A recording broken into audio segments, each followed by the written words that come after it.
और शोषित पीड़ित की आवाज को उठाने वाले आदरणीय चंद्रशेखर जी आजाद को सपनों को साकार करना है और हम सबको चंद्रशेखर आजाद जी बनकर इस शोषित पीड़ित समाज की सेवा करनी है। जय भीम, नमो बुद्धाय, जय संविधान।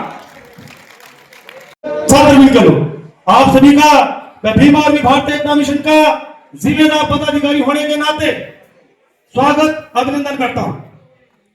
साथियों, बड़े ही गर्व की बात है कि आज हमारे बीच में हमारे नेता महापुरुषों के आंदोलन को इस देश भर में उठाने वाले आदरणीय चंद्रशेखर आजाद जी हमारे बीच पहुंच रहे हैं।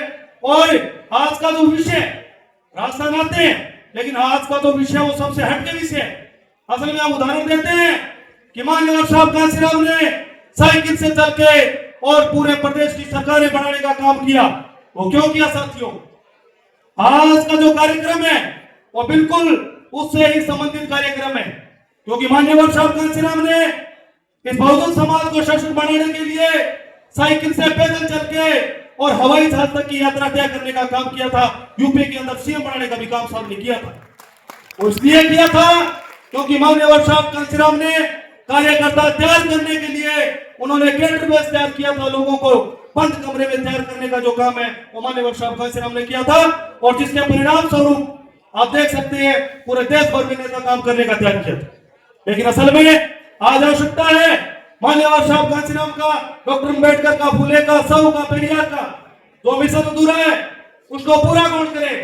तो माननीय साहब कांशीराम के बाद में आज अगर कोई धरातल से जुड़ के वास्तव में कोई काम कर रहा है, इस समाज की जुल्म, जाति, अन्याय, अत्याचार के खिलाफ कोई लड़ाई लड़ रहा है, लामबंद होने का अगर कोई काम करता है, तो हमारे नेता एडवोकेट चंद्रशेखर आजाद जी करते, इसमें कोई दो राय नहीं है। और हमें बड़ा फख्र होता हमारे नेता पे, तब जाके सड़क के बाद में सदन में लड़ने का काम करते। साथियों, बोलने का समय दिया आपका बहुत।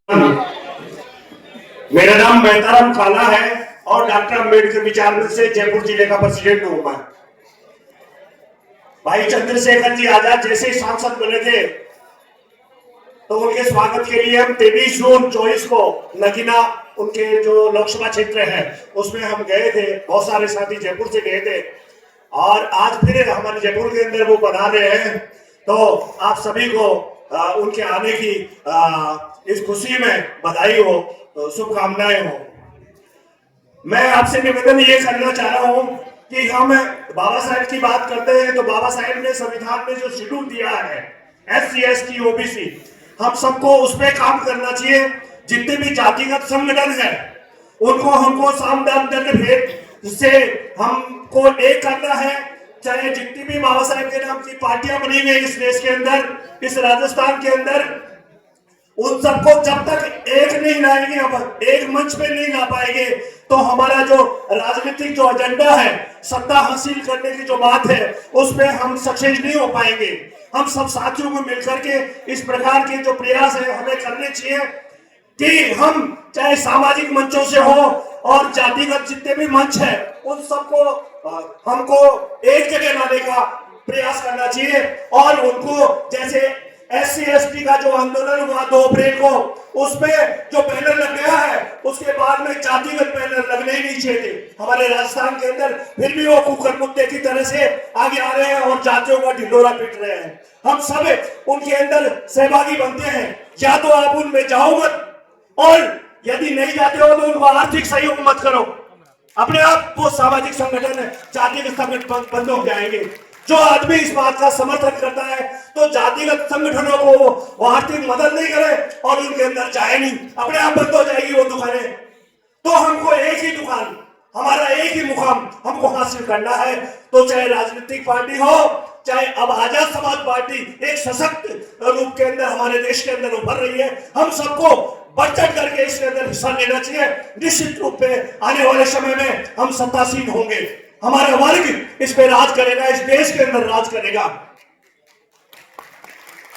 साथियों, जो साथी यदि बाबा साहेब की, भगवान बुद्ध की बात करते हैं तो उनका जो उन्होंने आपने पंचशील पढ़ा है कि मैं उसके अंदर जो पंचशील है कि सत्य बोलूंगा, फिर भी हमारा हम सब हमारे आदतों के अंदर पंचशील का पालन करें, भगवान बुद्ध की कही हुई बातों का पालन करें।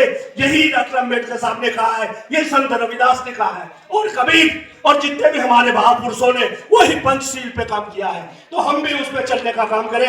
निश्चित रूप से हमारी जो ये पार्टी है वो राजस्थान में नहीं, पूरी दुनिया के अंदर, पूरे देश के अंदर, भारत के अंदर शासन करेगी। हम उसके सत्तासीन होंगे। हम यहाँ के राजा थे और राजा होंगे निश्चित रूप से। जय भीम, जय भारत, जय संविधान। उत्तर प्रदेश की बारी है और उत्तर प्रदेश से ही 2028 में राजस्थान की बारी है। मेरे साथियों, फूल वही चुन पाते हैं, फूल वही चुन पाते हैं जो कांटों से टकराते हैं। हक हमेशा मिलते नहीं, हक तो सीधे जाते हैं। जय भीम। मेरे भाइयों, आज जो कैडर कैंप है, ये कैडर कैंप एक नया संदेश पूरे भारत के अंदर देने वाला है। ये हमारा सौभाग्य है कि नगीना जीतने के बाद में करोड़ों दिनों पर राज करने वाले गरीबों के मसीहा आइकॉन नगीना सांसद भाई चंद्रशेखर आजाद जी आपके बीच में आज आ रहे हैं। एक बार तो उनके लिए ताली बजाकर स्वागत करें, अभिनंदन करें। और मेरे भाइयों, मेरे युवाओं, संघर्ष तो होता है, चलता रहेगा, मगर असली संघर्ष तब माना जाएगा 2028 में भीम आर्मी आजाद समाज पार्टी के बिना सरकार नहीं बनने देंगे। भारत के अंदर पिछली बार जो चुनाव हुआ था, एक बहुत ही बड़ा संदेश दिया था राजस्थान से। सबसे ज्यादा अगर वोटिंग आई तो केवल राजस्थान से आई। ये तुम्हारी मेहनत की देन है। अब हमको इस मेहनत को तेज रफ्तार में करना है, आगे से मुकाबला करके तूफान से लड़ना है और 2028 में राजस्थान में सरकार बनानी है। क्या संकल्प लोगे? लोगे संकल्प? बहुत दिन दूर नहीं, राजस्थान में विधायक भी होगा, सांसद भी होगा।